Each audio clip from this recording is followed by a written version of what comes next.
Okay, good afternoon, ladies and gentlemen. We now have, according to the program, we have plenary lecture 2. And let me introduce the speaker and the lecture title.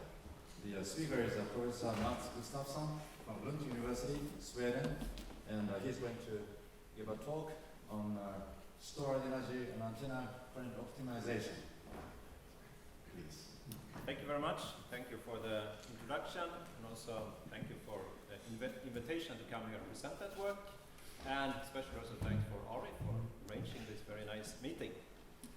And some more acknowledgements. So I will just start with acknowledging my funding agencies. So we have the Swedish Research Council, the Strategic Research, and a lot of collaboration here. So we have 2 PhD students, Casimir, who is somewhere here, and Durek, another PhD student, a former PhD student, Marius, Sven Odebo from Linköping University, and also Lars Johnson from KTH. So, this is my outline of this talk. So this is what I will try to describe for you. So it's a lot of motivation and then also explanation of what we are doing. Maybe this was not on. Sorry, I don't know if you didn't hear me before. It was not on. Now it's on. Okay, so this is the outline of my talk. I will talk about stored energy and current optimization. And the first question is, of course, what is stored energy? It's a concept that different people have different opinions about. If we take this concept, we will have usually one view. If you talk to someone who's doing energy and cars and so on, maybe they think about batteries. So we have to define what we are meaning. I will also talk about how we evaluate it. And then for the big part is that we want to do current optimization. So that is what we want to optimize our structures by using the current. And the stored energy is a key concept to actually doing these things. And then we would like to do some optimal design and maybe some scattering and so on. And this will just be motivation in this talk. I will not talk about how it actually is done. So we take the first part here, stored energy. What is it? What is it used for? We need to have it for something. How is it evaluated? We will look at the time harmonic fields. There are some definitions in the time domain of stored energies. I will not go into them in this presentation. There are a few different definitions. I would say there is a consensus, typically for small structures in vacuum. And that is the classical case where you have a small antenna, and you really care about the stored energy to define the minimum Q for a small antenna. There is a consensus in this region today. But what about larger structures, inhomogeneous media, dispersive media? We can say, why do we in some ways care about this for a small antenna? And one reason is that there's very few cases where an antenna is standing alone by itself in a vacuum. Hardly ever. There's always something around it. Take your cellular phone. In many cases you use it.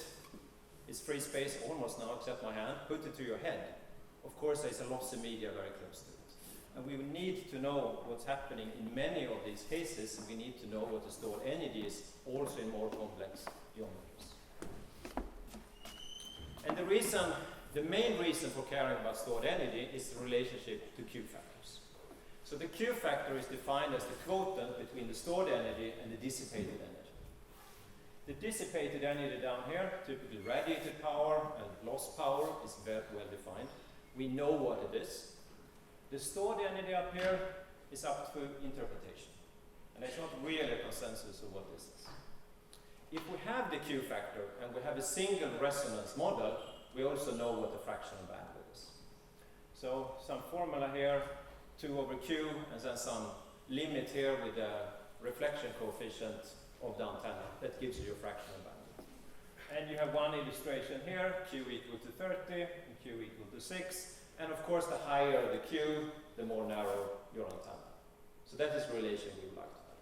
If you have multiple resonances, your bandwidth can be larger. But we know how much larger it can be. So the Q value is the best average in some ways to say what's the performance and bandwidth of your antenna, unless you, of course, know your antenna exactly, you know the impedance. Because then you can say what the bandwidth is. If you have circuits, you immediately know what the stored energy is. You recognize it from a capacitor and from an inductor. It's classical formulas. So we would like to use this now in current optimization. And what I mean with current optimization is that instead of designing our antenna, we will design the currents. So we simplify the problem. We don't say that you have a region where you design your antenna here, you have to do some intricate meander line or something else. You can actually say that, yes, let's put the currents there. And by doing that, you will know what is the best you can do when you actually design your antenna. So you will get an upper bound on the performance, which means that eventually you can do an optimal design. So you can design your antenna not only so you optimize your antenna and make the best you can do the best antenna that anyone can do. You will be the optimal bound of it, which is this optimal design. And by doing that, we can do many different versions. We can do minimum Q, the maximum gain over Q, we can look at superdirectivity, many different cases. I'll come back to some of them. And this will give us our physical bound for the different structures that we have. And again, as I said with the energies, there is a consensus for small structures. And that means that also for the bounds, for small dipole radiators, luckily everybody agrees. Larger structures, losses, dispersion, today not everybody agrees. So it's not really consensus about it. And that's where we would like to be. So that's also what I will present today, is how we actually go from these small regions to very large regions, and how we define stored energy and also do optimization of these cases. Then the optimal design. Yeah, that's of course that we optimize our antenna. So there we both optimize the currents, and then we optimize the antenna, and it should be the best possible antenna that you can get. So if we look at one case here, these curves are the gain over Q, so these you would like to be high. If you can think what it is, if it's small and losses are low, gain in this case is close to 1.5. And in these regions, you see 4 different cases. The blue one is the antenna region, and the gold shape is the metallic region. So in the first case, the black line, then you get the entire region to design your antenna. In this one down here, you get 6% of the height to design it. And that's actually very close to what you have in these ones. That's what the antenna designer basically get on the top or the bottom to put their antenna in. They of course make the entire structure radiate. But you cannot design your antenna over the whole piece of cellular phone because there's a screen there. And unfortunately for us, the screen is much more important than our antenna. We need to have the screen. If we look at some results here, you can see the bounds, and then you can see these crosses and these dots that sits there. They're actually realized antennas. So there we have this optimized antenna for this region and gets the best possible performance. And what you can see here is that they are optimal. So we can actually get these currents, or we can get the performance of these currents from a realistic antenna. To do one of these simulations, it takes several hours to optimize these antennas. It can take days. To do these curves here is a question of minutes. So it's something that's for free. We don't even have to pay for it. It's done in our computational software if we just implement the additional structures. But it's not computationally hard to do it. It's a very simple problem to solve. So we can have this for free and give you a number of, this is the best you can do. You can get it before you design your antenna. The next thing is not something we talked about today, but it's a motivation for the new structure we look into this. That is that maybe we care about scattering. In this meeting, it's more about scattering than antennas, and we can ask the same thing. Can we actually say what the stored energy is around the scattering? Now we get a problem because you have a scatterer, you have an illuminating field, you have a scattered field, and of course these interact. So how do you even talk about the scattered or stored energy in these cases? What about if you have a periodic structure, you have a metamaterial? What is the stored energy in that structure? How do we compute it? So that's basically the motivation. Now we start here with the stored energies, give some definition, interpretation of what stored energy is and how we evaluate it. So the first question, it's almost an obvious question. Where is this energy stored? If we have the field or a radiating structure, where is the energy stored? I'm pretty sure of an audience like this, probably 100% would say it's stored in the fields. And the reason for that is that this is a meeting about electromagnetics. And if we do electromagnetics, we like fields. So of course, if we talk about energy that's stored somewhere, it has to be stored in the fields. Because that's the way it is. It's stored in the fields. If you talk to another person, maybe someone in power electronics, in RF, maybe Maybe they have a different answer. Maybe they don't really care about the fields that much. Maybe they care about their circuits. And maybe they care about their currents. And maybe they say it's stored in the currents. And then you can ask the question, are we or you more correct than them? Maybe both are correct. Maybe this is just an interpretation of what's happening in these cases. And maybe we can use that in some ways. You can look in these cases from our perspective. It's a feed structure. Maybe everything is just seen from the feed. Maybe if you do the amplifiers that sits behind, you don't really care what the antenna radiates. You just care what comes back and how the feed structure looks like. So that's your interpretation of the energy and where the energy is stored. What is it stored according to in these cases? If you have an antenna and I'm interested in the bandwidth, of course I should look at the stored energy seen from my input impedance, because I would like to have the bandwidth of my input impedance. If I have a material outside my antenna, you have a dielectric, as soon as you put a field into dielectric, there will be stored energy in that material. But maybe that energy doesn't change the performance of your antenna. So maybe it's stored according to something else. Maybe it's the total stored energy or something. So it's different interpretations. Scatter is the same thing. Why are we interested? That's a basic physics question. I mean, we have an energy, we know that it's stored type, whatever it is. It really drives the performance of our device. So of course we want to know what it is. It's a really basic question, and it's a good one because we don't really have the answer today. Most things in electromagnetics, we have pretty good answers. Here, we don't have that good answer so far. Antenna bandwidth, that is what it will get out, and of course it will give our optimal performance for these structures. And there are several proposals for stored energy in the literature. They do differ for some cases, they are similar for other cases, and usually the difference and arguments of this depend on different interpretations of what stored energy is. We have an intuitive interpretation that this is what stored energy is, and then we say it has to be like that. But maybe we have to be a little bit flexible. Maybe we can see it in more perspectives, and maybe that can help us. And then we can get other interpretations and solutions. So if we zoom into this picture here, this is a capped dipole. And it's the field around the dipole. So in the first case here, we have the total field that just radiates out. And of course then we can say, okay, now figure out what is the stored energy. The interpretation is usually that we subtract something, like the radiated part. That's what's done here. The third version is to say like, oh, it's the current. Then the picture looks like this. Just the current on the structure. There's nothing else. That's what radiates. And the fourth version is that there's nothing else. It's just an input impedance. So if you look at this structure, you just have the input impedance. Maybe you can just figure out what the stored energy is from just having this picture. Because when you have this picture, you can actually synthesize a circuit model. And in the circuit model, of course, you have the stored energy in the capacitor, you have stored energy in your inductors. And that gives you another picture of what it is. So if we look at this, if you take the total field, let's say that we will use this to define stored energy. Just compute the energy density. Everyone knows what the energy density is of the electric field. In vacuum, it's just the electric field squared over 4 is a time average field in time harmonic cases, the free space permittivity. If you were in temporal dispersive media, we know what it is. We can compute it. This is at least a macroscopic stored energy in these cases. We really know what it is. What is the problem? If you integrate this one, it's infinite. It's unbounded. And the reason for this is, of course, the decay of the electric field. It decays as 1 over r, so the power of 1 over r2, and then you integrate the entire sphere, it's infinite. Whatever you do, it's infinite.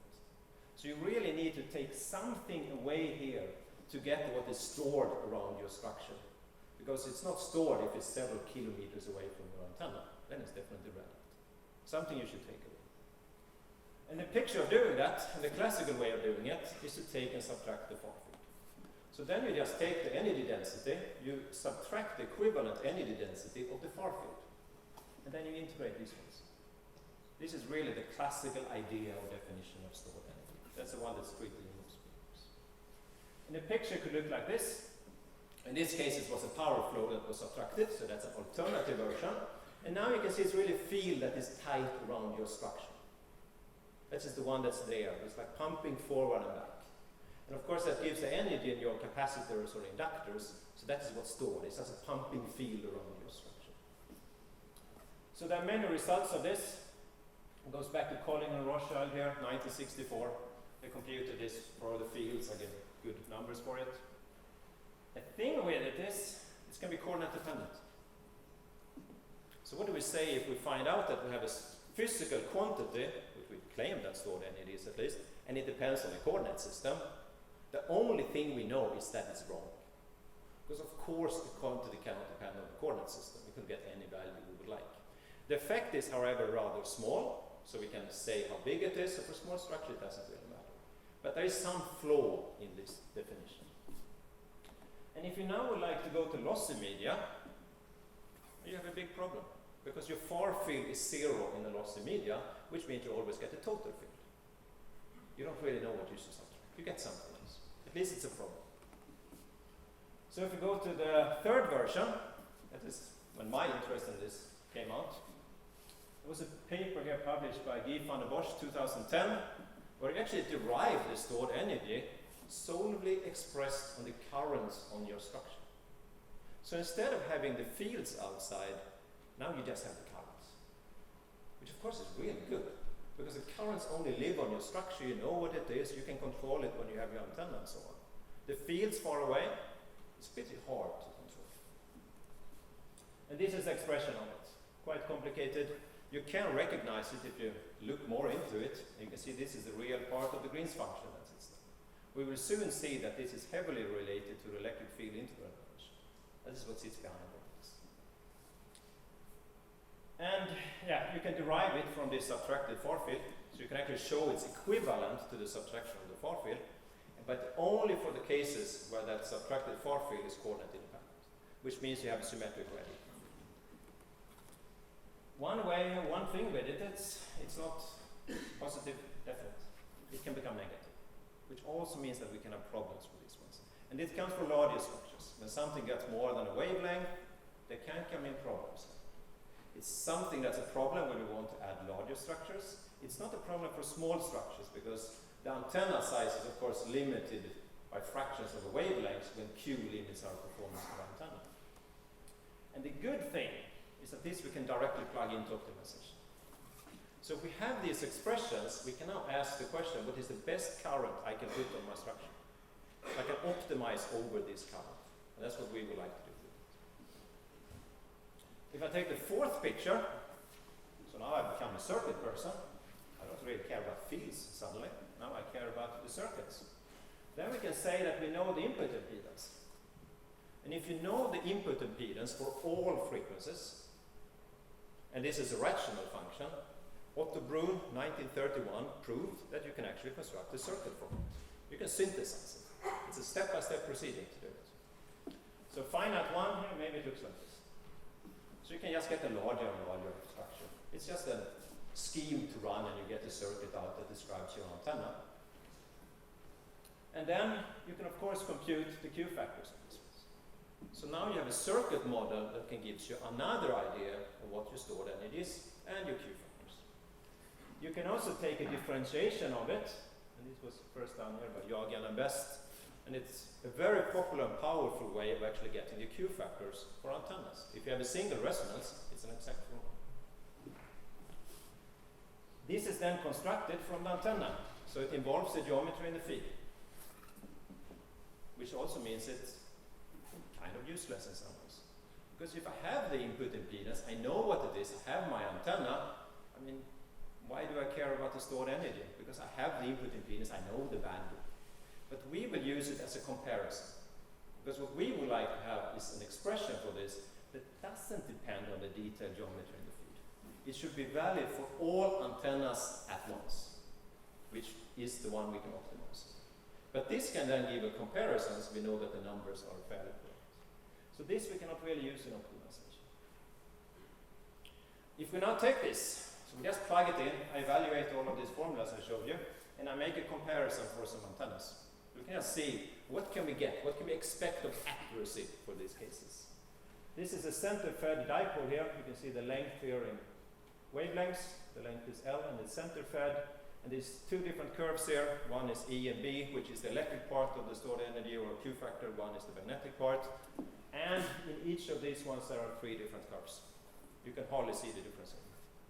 Which means that we get the same results if we just differentiate the input impedance, we synthesize a big circuit, we compute it from that, or I take this formula by Guy van der Bosch and actually compute the stored energy from the currents, which of course doesn't need to have an input impedance. They are valid for all currents.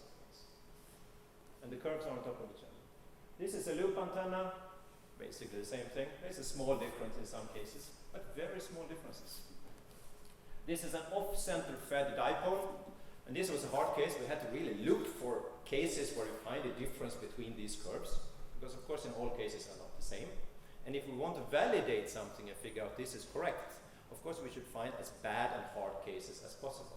We should try to falsify our own results. And here you can see that they actually differ in these cases, and this is QC prime formula that can be very low, and it's due to multiple resonances. So that formula is derived for a single resonance case, and of course here we have multiple resonances. And then maybe it's not accurate.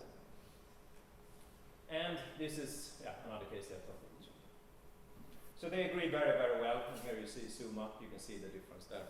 And of course the values here are Q from the beginning are low, and the difference is small. Everything is approximation, but it looks like approximations are really good for these cases.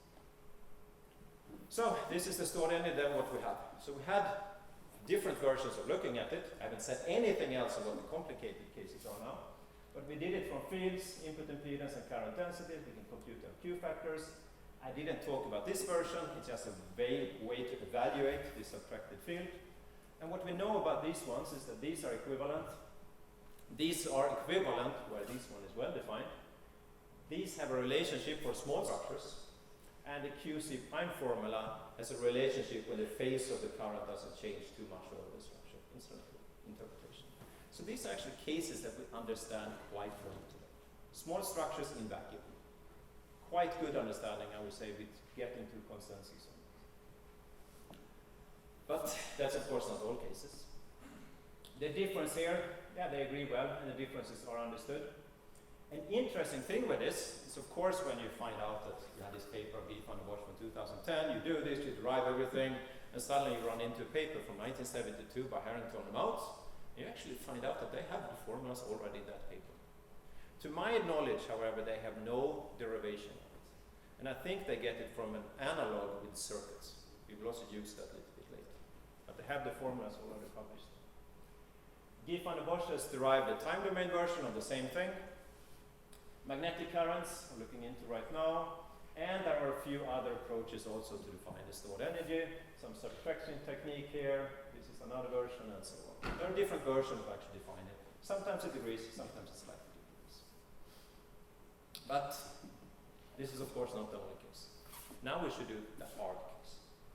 Now we should actually go into dispersion in homogeneous media and larger structures. We should try to do the same thing. We should try to get the same accuracy of these values that we get. So this is important, but of course not the only one. And in many cases, the antenna region is pretty small, but the radiating structure is large. Again, take these ones. Take your phones. They are not electrically small. This is the frame of actually almost exactly this phone, the Sony Xperia. Here you can see the antenna in one part, and here is the other part. This is the size they actually get to design their antennas for this entire structure. And the structure by itself is quite large, but the antenna region is very small. And you have many of these cases where actually the structure helps your radiation, but even your region is very, very small. You have these cases where you put your antenna inside of a lossy or dispersive medium. Think about tattoo antennas, is very popular. Then you put your antennas directly on the body. The body is pretty lossy. The air above, very low losses. But of course you have to take in account of the material that sits underneath. You have to use it. You have to have it in your expressions. And in these cases, how do we even define and evaluate the stored energy? We need some approach to do it. So now we will change perspective completely. The funny thing, we will go back to the same year of Harrington and Moutz, but we will leave this community and go to system theories. And the funny thing is that some people there asked almost exactly the same question. but they didn't do it for antennas, they didn't do it for electromagnetics, they came from background of circuits. So we have one here, Williams, in a series of paper here, he started looking at dissipative systems. And one question he asked was that you have a black box, or maybe a white box here, you know the input signals. So you can measure them for all times. You know what comes in, you know what comes out. And then they asked the question, can I know what the stored energy is inside of that box without opening the lid to the box? So you just measure what comes in, you can measure what comes out. Can you actually do it? Can you say what the stored energy is inside of it? And what are the requirements on the system to be able to say what the stored energy is? He analyzed this in a series of papers. And the approach of doing it is what's called state space models. That's one of the things I will talk about there. A key thing here is that this has to be minimal realization of the system. What is the interpretation of that? Imagine I want to know what the stored energy is inside of this room and I'm sitting outside. And I measure the signals in my power cable, but maybe it's the steam engine sitting in here. I cannot see that on my cable, so of course I cannot add that energy because it's not observable, it's not controllable. So I cannot see everything. And then we can ask the question, is this a problem for us? The answer is no. Because of course these things that are not observable in energy doesn't change my input impedance. And I only care about the energy that my input impedance can see because I want to know the bandwidth of the input impedance. So if there is some hidden energy, it doesn't change my signals, I don't care. I don't have to ask for too much. I should ask for right amount of information. So we need minimal realization. Another interesting property that shows up is reciprocity. So it's actually a requirement to do this synthesis and getting the stored energy that your system is reciprocal, which I find very interesting. Because look at our system models or material models or anything, we have non-reciprocal media. And in this approach, we couldn't get actually the stored energy in those cases. There is something else that's happening there. But we also know that when we have non-reciprocity, usually you have a bias field somewhere. And of course, then it's harder to separate what is the stored energy at this frequency when you also have a DC field. There is a mixture between those. One way of actually doing this synthesis is a circuit synthesis. The Bruin circuit, it is a state space representation for this box. That's actually what we do. We know the input impedance for all frequencies. I can just synthesize a circuit there. And that gives me my state space representation. So let's see what's happening if we do that. We take our circuit, so now we go to circuit theory. We have some impedance matrix here, so that describes all the inductors, capacitors, resistors inside of the system. It has a resistive part, inductive part, and capacitive part. And there is some driving voltage that sits there, and I have some input signal that sits there. And this B is just a matrix to have the same input and output resistors.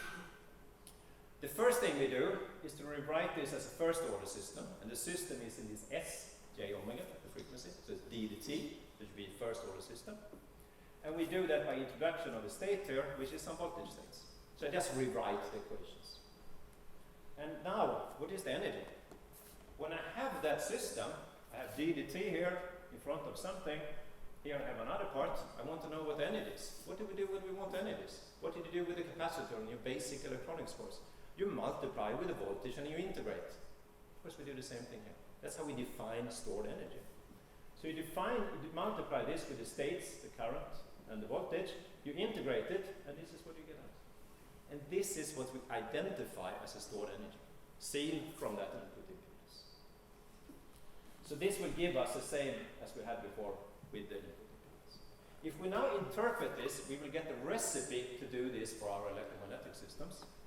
So the first thing we need to do is to construct a symmetric state space representation of our system. And we should write it out for what we are after. In this case, the input impedance. So it should be a symmetric system for the input impedance. The next thing is that we should differentiate this input impedance with respect to S, the Laplace parameter, or the frequency equivalent. Why should we do this? Because we want the term that is proportional to S, because that is the D to T that sits there. So that is the term we would like to have. Because in our case, we are not sitting in these rational functions. We have a time delay or a phase shift. So we are not really as simple as the circuits. But we'll take this as the best approximation we can get in these cases. And then we get the stored energy from the quadratic forms. So then we do that, and now we just change the antennas here in free space. We do the same thing. So now I just hide everything in notation. But now I do electromagnetics instead. But if you look at it, you see exactly the same thing. Because if you take your electromagnetic system, take your electric field integral equation, you just write it up. It contains two parts. One is this L part, and one is the C part. Basically inductive and basically capacitive. Especially for small structures, because then this frequency variable that sits up there is very small. And it's really capacitive and inductance system. So these are the terms that we can get out. And now we can of course do exactly the same. So we take this, we rewrite it here, introduce these states. We add the terms here, then we have our state space model. Of course now I break it because actually L and C depends on us, but the dependence is weak for small structures. You differentiate everything here, you add it up here, and actually what you end up with is this thing. And you're back to Harrington and Modes from 1972. And you're back to what Guy van der Bosch got out in 2010. You get exactly the same thing. That's good. So in some ways we can believe in what we are doing. And the beauty of this is in some ways what we've been doing here doesn't really depend on that this was in free space. Now we can change this to inhomogeneous medium. We can change it to dispersion. We can take the complexity of our structure. And if we think that we solve our original problem with the electric field integral equation or some integral equation, we can actually use this. Which means that from those solvers, we can get out more than the fields for the solution to the problems. We can actually get additional physics out of the solution. And that's what we would like to do. So we take these ones, and now we plug it in here to Horicus. So now we will do the same thing, but we will do this same thing for an inhomogeneous dispersing medium. So we will do exactly the same thing as we did, but we add it in this complex environment. So we have to model all of these things. We have the antennas here, we have some different permittivities, we can have permeabilities, we can have different boundaries around these ones, and they can be dispersive. They can basically be anything in the system. We will add up and actually see what's happening in these cases. So the first thing I do is I do homogeneous region but dispersion. So let's have some dispersion. So we have the same equation as before, but now the permittivity that sits there is frequency dependent. And we take a Lorentz model. The Lorentz model reduced to the Debye model, Drude model, and so on by just setting the parameters correctly. So we treat all of them at once. So this is the dispersion that we have. We introduce the same state as we have there, but if we look at these ones, we can see that there is a mess with all of these S factors. They don't multiply these factors, so they are not this first order state space model. So I need to rewrite this to first order state space model. And I can do that by introduction of more states. So I have some polarization state and the derivative of a polarization state. So I just had to add up states that stores the energy. If we think about the medium, that's exactly what you do. But in most cases, that is sitting out in space, in the material. This one only lives on your structure. So if you have your antenna, your metallic structure, these states actually live at that antenna. They don't live in space outside. It is the same quantities that choose. So we add this up, we can just have a relationship between them. There's a lot of algebra. If I sum up all the algebra, this is what I get. This is a big matrix.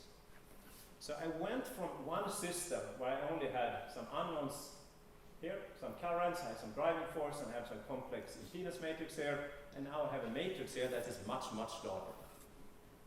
So of course I haven't helped my solution of this problem, I've done it much worse.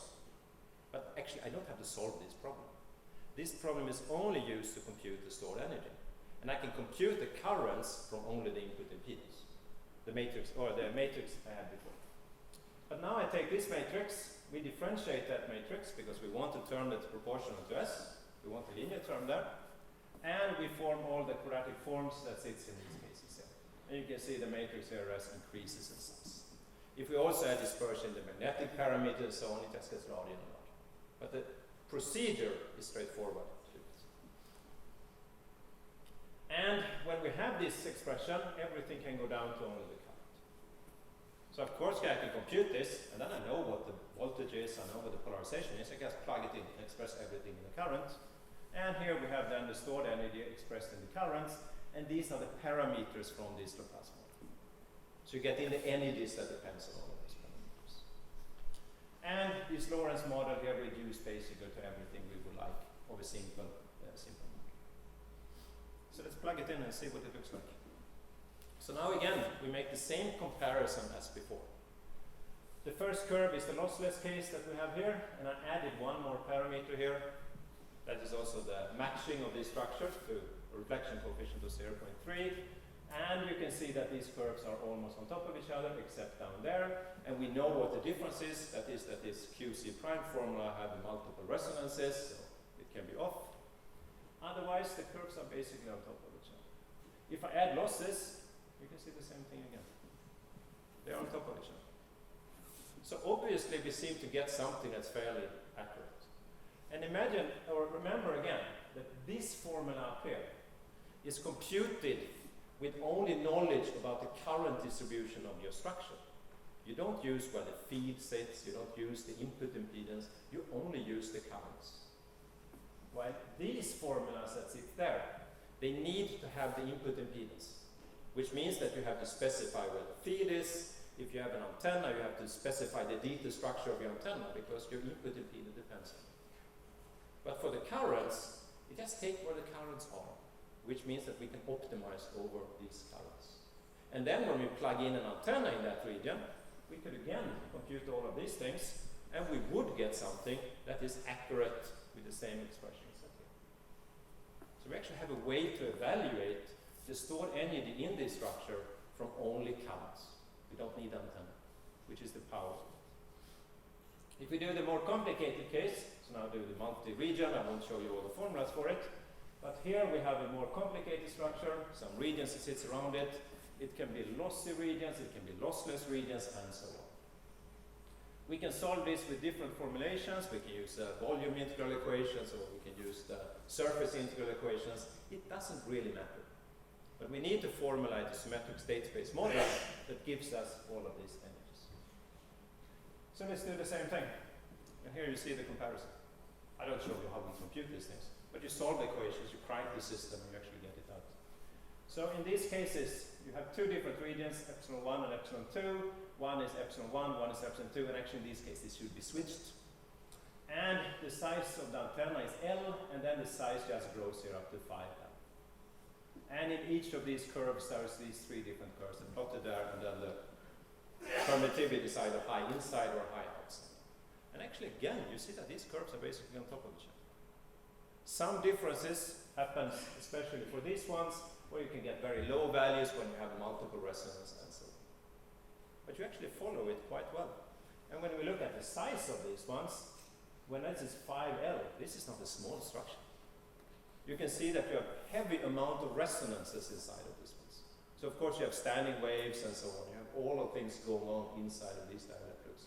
But you actually capture it from knowing what the currents are, plugging into the scheme, and actually that getting out the stored energies from these structures. So let's do another one. Now we have losses. So I make it more complicated.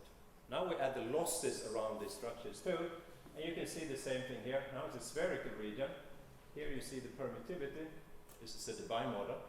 And you can see the losses there, and this is just a free space that sits there. Again, you can see that the curves here are on top of each other. There's a slight difference in these cases. You can see that the lower curve doesn't depend on the size of it, and that's because the lossy material is surrounding the antenna. And obviously when it's small, it's like lossy enough already. If you make it larger, it doesn't really increase the losses. But when the inner region here is lossless, when you make it larger, you move the losses from your antenna, and actually your Q factor in those cases goes. This is the third case. Okay, it's a spherical case again here, and now it's a Lorentz model that sits there, and you see the same. So actually we get really good numbers when we compare it with the input impedance with these currents. And it really tells you something that we try to capture, and we seem to be able to capture the stored energy even in inhomogeneous, highly dispersive materials. We can actually get it out in those cases. We need more cases to actually verify that, of course, it works and when it works. So now we have a good idea about what stored energy is. Actually, we can get it out. Now we can compute it. Before we can do it for small structures in free space. Now we can actually get it on fairly large structures and inhomogeneous media and dispersive media. Which means cases like, again, take your phone, put it to your body, do something. You are in this complex environment very, very rapidly. So now we will look a little bit what we can do when we use this in optimization. And what we would like to do here, that is we would like to get some physical bonds. So I would like to get what is the best thing you can ever do when you design your antenna or your radiator or your other structures. And we will look at this approach here, which I call current optimization. There are like 4 dominant approaches over the history to actually define optimal performance of antennas. The classical ones goes down to circuit models or mode expansions. These were, for example, Shu's famous result from 1948. And that was basically where we were until 2007, when actually we could change the sphere to any structure that surrounds your antenna. So there we could say that take any structure you would like to have and you say, what is the best I can do with that structure? But it's limited here to actually using the entire volume. Right? But using these type of techniques, we can say that antenna region is a small part of your structure. You don't have to use all of it. And you can actually get out the optimal performance for also those cases. So what is the question we ask? We take our typical antenna design problem. You have some region here. In this case, it's some width and some length here. And you just say that is given to you by some system performance. And you should design your antenna within this region. And of course, it should be as good as possible. That's what you should do. When you design your antenna, maybe you end up with these ones. And then you, of course, have a metallic structure that sits there. You have a feed. You have to make sure your antenna works well, and so on. You have to really design your antenna. And here we can use rules of thumbs, we can use optimization, and we can use all kinds of techniques. What's happening there is, of course, you get a current out of it. So when you do that, you have a current on your structure. And that will give you your performance of your antenna. And here, we get this one. So I just say that I optimize and get the best possible currents in this structure. So I don't have to put the metal there. I don't have to put the feed there. I just put currents everywhere. But of course, by doing this, this would be one special case, which means that, of course, this one will always have at least as good performance as any antenna that sits in the same region, which means I can get this optimal design. I can get out what are the currents I would like to have on my structure. I can get it out. And that's what we will do. And when we've done that, there's no problem to change it to more realistic setting. Take a version here where you design your antenna here, and here you have ground plane. You ask the same thing. You just say that you design your antenna in the antenna region, and of course outside of it you have a ground plane, maybe you have a lossy media, maybe dispersive media, because now we know what the stored energy is also in those complicated geometries. And again, we can then optimize the currents in our antenna region, and we can get out optimal. So, what would we like to optimize for? Maybe we immediately say minimum Q. Yeah, we can do minimum Q. A more natural version for this is to say that we would like to maximize the gain of it. It falls out very beautiful to do that. So we would like to have as good gain as possible and as low Q as possible. That's what we like to have. And if an antenna is small and the losses are low and the gain is close to 1.5, which means that this is the same thing as the minimized Q. We could also say that we would like to minimize Q for a dipole radiator. It gives exactly the same problem as it's. The form is the same. Maybe you would like to say that you would like to push the directivity a little bit higher. So you would like to do super directive antennas. We can do the same thing, minimize the stored energy, have a fixed radiation intensity, but make sure that your radiated power is below some threshold level. And we can do that now. If you now have an embedded structure, you solve the same problem, but you make sure that you have the correct induced currents. So that has to solve Maxwell's equations, we have to compute what they are, but that we're already doing because we compute these method of moments matrices. And the method of moment matrices is what gives that coupling. And that's already computed, so we already have it. So to do this, we only need to express what the stored energy is, and that's of course what I spent half an hour talking about. Now I know what the stored energy is. We have expression for it. The next thing we need to do is to solve some optimization. And to do that, we just make the formulation out so it fits my optimization problem. I have the stored electric energy. There is a matrix that sits there. This was the matrix we were computed before. So it's a matrix that we get out from our method moment solver. Maybe we have to differentiate it. Maybe we have to add the dispersion, do some complicated structure. But in the end, it's only matrix that sits there. The same for the stored magnetic energy, same for the radiated power, the far field, near field, or induced currents. These are matrices that are pre-computed by our method moment solver. So I have those matrices. And now I just ask the question, let's make this current as good as possible. So let's optimize this over the current. And there have been a few popular ways of doing it. Recently, characteristic modes have got a lot of attention, and that goes back here to 1971 instead. I showed you about stored energy in 1972.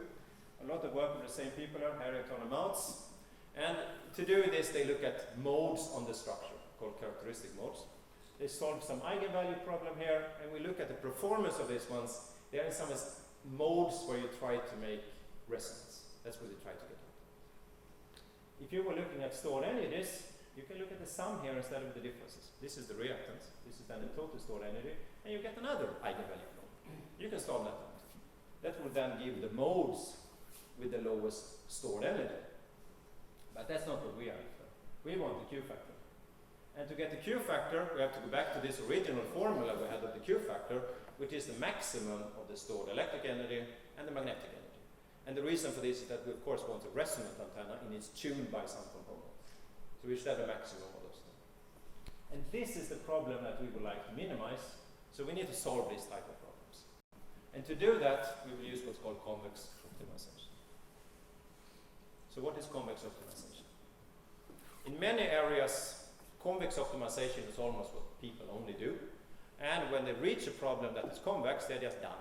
That's like the conclusion of the paper. This is really big to formulate that that's a convex optimization problem. The key message with that is that as soon as you've done that, it's solved. That's where we want to go. In electromagnetics, we don't use it as much. The formal definition here of a convex optimization problem, the one I'm using, is that you minimize the convex quantity here subject to some convex constraints and some affine constraints. And what does it mean that this is convex? It means it looks like the blue curve, not like the red curve. So it is something that has a global minimum, which is also all the local minimums. You don't have like multiple local minimums, which what means it's simple to solve. That's what we have in convex optimization. So these are solved with standard algorithms. They are incredibly efficient. I will actually show you soon that we solve this faster than what you solve your eigenvalue problems, at least if you use a standard eigenvalue solver. There is no risk of getting trapped in a local minima because there are no local minimas. If you find one, it is the global. And the problem is solved as soon as we do this. So this is actually the end goal, is just to formulate these things as convex optimization problem because our computer takes care of the rest. So that's what we should try to do. And in our case, the radiated field here is affine, so it belongs to this one. We can do anything we would like with it. Radiated power, stored energy, and so on, they should be positive semi-definite quadratic forms. And of course, now we can get problems, because I also mentioned before that we can have problem with the stored energies for larger structures, that they're not positive definite anymore. So of course it restricts the radiating structures to be subwavelengths. But it's not a really big problem, because if you have more size, you don't care about stored energy. Bandwidth is not your problem if your antenna can be more than a wavelength in size. You have all the bandwidth you need. So let's plug it in and do something. To now maximize the gain of a Q, that can be rewritten here as gain of a Q as radiation intensity over the stored energy. And now we can take a trick here, because we can rescale this. The radiation intensity is proportional to the field square. And by doing this rescaling, we can see that we would like to maximize the fields instead of the radiated power. And this is a linear term. And now we have a convex optimization problem, which means that we are done. And now we can immediately solve this one. And if we solve these ones for a rectangle that radiates straight to the power, this is the current we get. This is what you would like to have on your little plate instance. It's the optimal current. It's not unique. The value that we get out of the convex optimization problem is unique, but the solution is non-unique. And we also know that because if you design good antennas, you can work a lot and you can get a new design. But it's usually as good as the previous one. But it might look very, very different, which of course means that the currents might be very different. If we look at some values, here we can see the gain of the cube scaled with electrical size to the power of 3. This is L over lambda, so the size in wavelengths. So half a wavelength in size here. And these are the currents we get out when it radiates in the y direction, which is in the plane of these ones. And it's said then it's on the normal direction of this plate. And it's different widths that we can see there. And in these cases, a typical current you will get out if you radiate in the plane of it, it's like a dipole current, and two dipole currents, one magnetic and one electric. And that's what currents that's actually force. So it tells you would like to have it. Reality to create these ones at the same time, of course, is incredibly important. To only get these dipole currents and get antennas that actually performs this well is quite simple. If you do a good antenna and it radiates like an electric dipole, it will be optimal in these cases. And this is how hard it is if you use a code that called CVX. So this is a free code you can download on the internet from Stanford. You just write begin CVX, end CVX, and you have a few lines there. In this case, it's 5 lines. You could drop this one, so now you need 4 lines. And that actually solves your problem. And until your problem is really large, this is sufficient. If you have a larger problem, yeah, you need better algorithms that can do it. But it's a very simple toy to actually play around with, and it will give you solutions typically in microseconds. It's just for free, just come in. The bounds are similar to previous bounds. We also know that if you design an electric dipole antenna, typically they perform according to these ones. So they are optimal in many cases. The TE modes and TE plus TM are not as well understood as the electric dipole modes. But now we can just take this and we can reformulate it to more complicated structures. I can also say there that this one contains codes and also software that can run these cases. It can be done. If you do super directivity, then what do we need to do? We need to push these in some ways. We want to have more radiation. We want to go above the directivity of 1.5. We want to have something that combines it more. And there have been quite a few fairly recent papers on this. So you want to have higher directivity than a typical reference antenna. It's a fairly vague definition, but that's the definition of super directivity. You often have low efficiency here and narrow bandwidth. And this is one version here. There are other versions that you can see. And what we can do now is just we add this constraint. So we can add a constraint that just says that the directivity has to be above this number. It's actually a convex constraint that we will add. So we can now solve it. And if we do that, we have exactly the same problem as before, but we add another convex constraint. That is that the radiated power is below some certain limit. And again, we can just crank it, we get out the solution. And this is one illustration. This is directivity above 10. Radiation in the normal direction, you can see the Q is enormous. Of course, you can never make an antenna there. The end fire version, maybe not so bad. But here actually you get out the cost of doing this. So if you have your structure and you would like to know what is the additional cost to increase the directivity, we can get it. And you can get it for free. It really doesn't cost anything to compute it. And this is another version, end fires, where you increase the directivity of your structure, and of course the cost in Q goes. If you do embedded antennas, we do the same thing.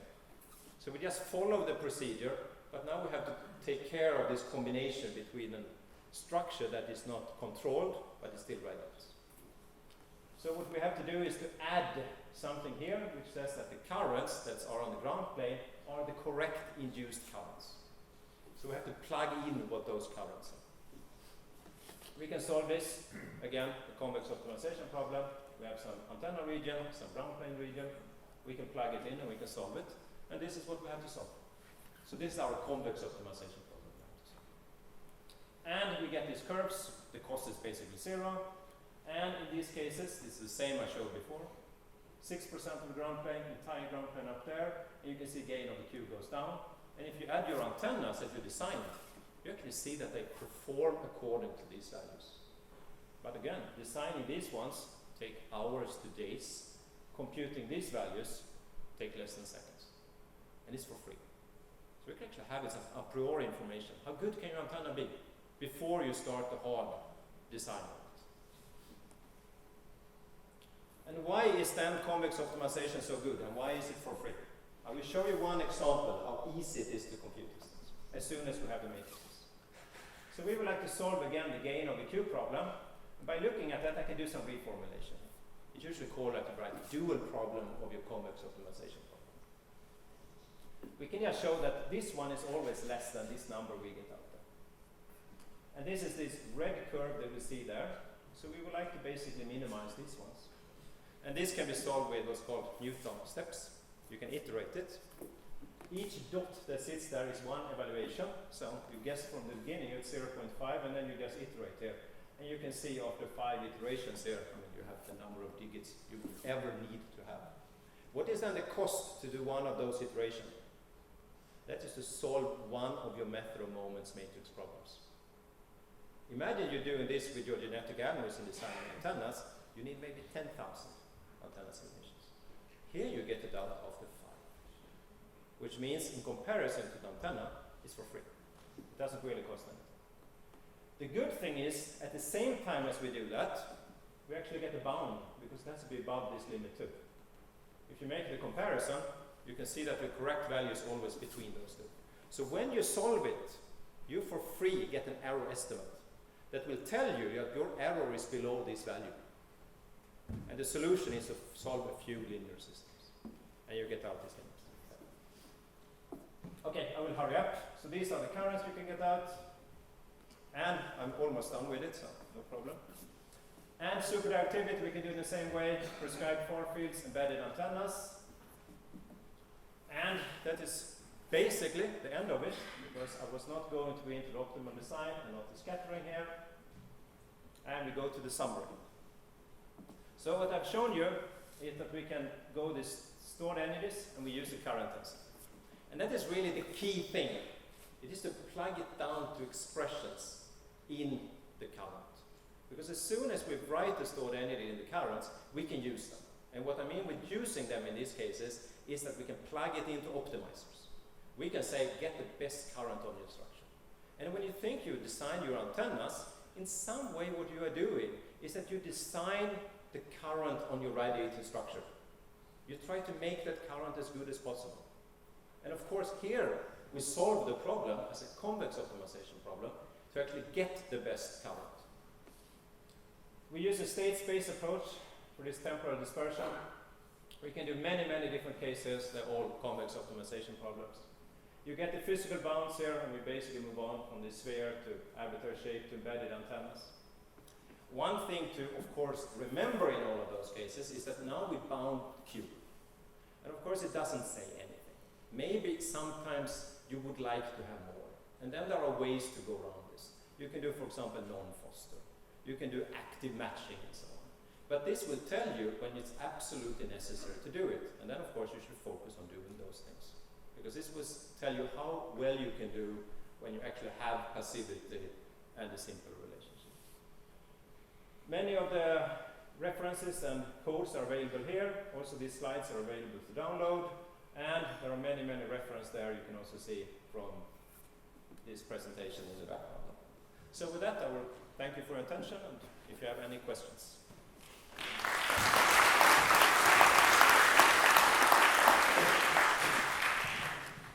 Thank you very much for your very interesting talk. I think we have time for 1 or 2 questions. Yes, please.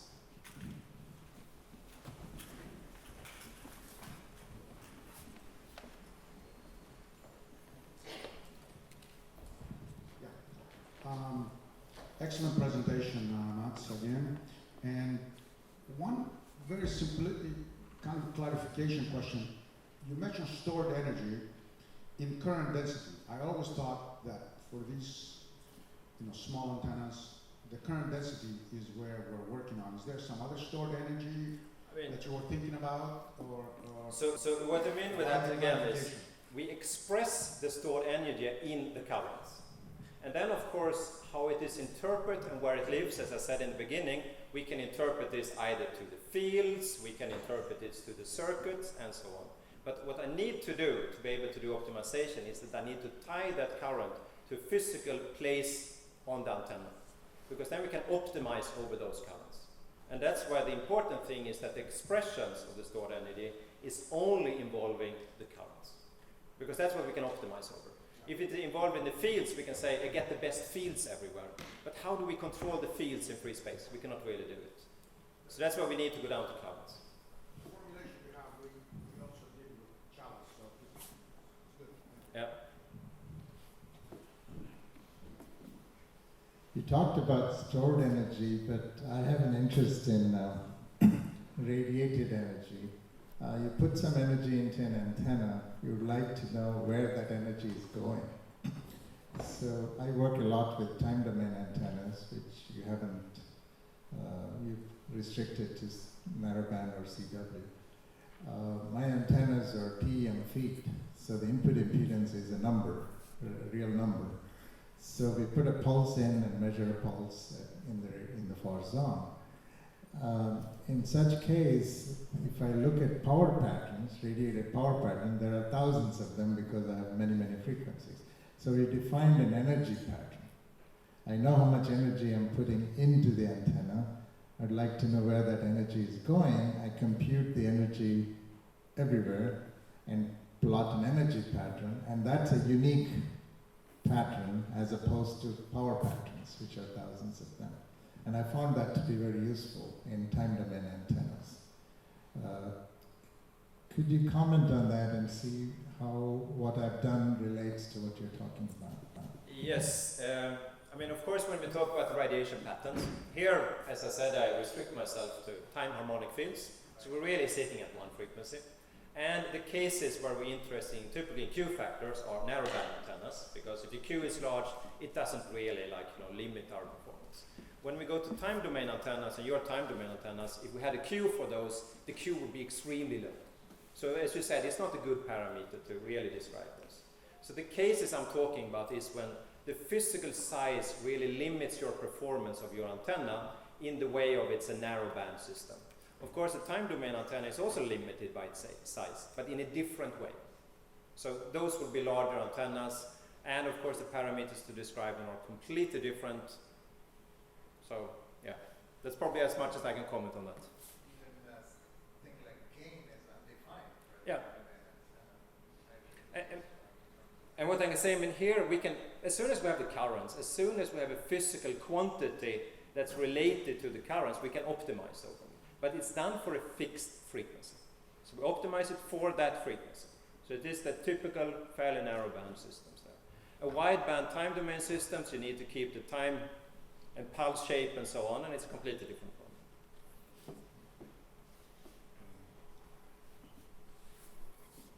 One more question if you have.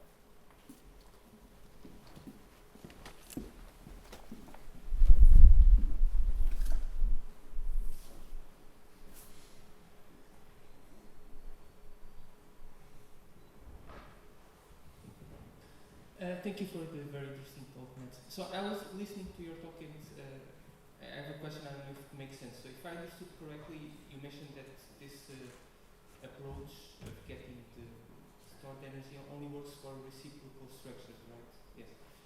And I was wondering if this is because you assume from the start that you are going to get some equivalent capacitance and inductors, because my question is, if you assume that there are capacitors in inductors, you need it to fit, you need to be reciprocal. So maybe you should add something more to the model to make to fit the non-reciprocal structure. I don't know if this comment makes sense. So that is my question. I mean, your comments absolutely make sense, and unfortunately I haven't had any time to talk about the non-reciprocal ones, which is really a mind-boggling thing. But I said one thing, that the requirements we have to make the state space model was first minimal realization, then it was this reciprocity, which is a symmetry requirement that sits inside of it. And why we have it there, I cannot really say. But I can say that if you try to make this black box model, you don't know what it is. And you say, let's synthesize a model. And you don't add the requirement of reciprocity, you can get almost any value out for the stored energy. And it is limited, there is a lower bound and an upper bound on it.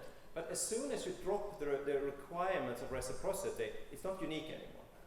Then we can say that, of course, if we know what's inside of it, so we know what the material is specifically, maybe we could define the energy in that material. But of course, I need to do it from my antenna, that my antenna input impedance is, and it will create a non-symmetric model there. I have no clue what happens. I know the system people then to try to solve it, they just said it's non-unique in those cases. So there is something we don't understand there. And in my cases, what I don't understand and I find very, very interesting in these cases is that many situations with non-reciprocity also involve a bias field. And of course, if you have a bias field, you basically have a DC field that sits around your structure, and you feed it with your gigahertz or something, and of course there is an interaction between these fields. So maybe it's actually something in physics that said that we cannot separate these energies entirely. But I don't know. I don't think anyone knows at the moment. But it's really good. Tough questions. But you think by considering the different circuit elements rather than just... I'm not considering circuit elements. Oh, because when you do the extraction, I understood that you take some derivatives. Yeah, that was to motivate the model, and then of course I cannot use circuit models because I can only make circuit models when I actually know my input impedance, and I don't know my input impedance, because if I knew my input impedance, I don't have a question. So I need to do it without knowing the input impedance. I need to do it for the general case, all cases at once. I'm sorry, the time is run out, so let's give a big hand again to thank you very much.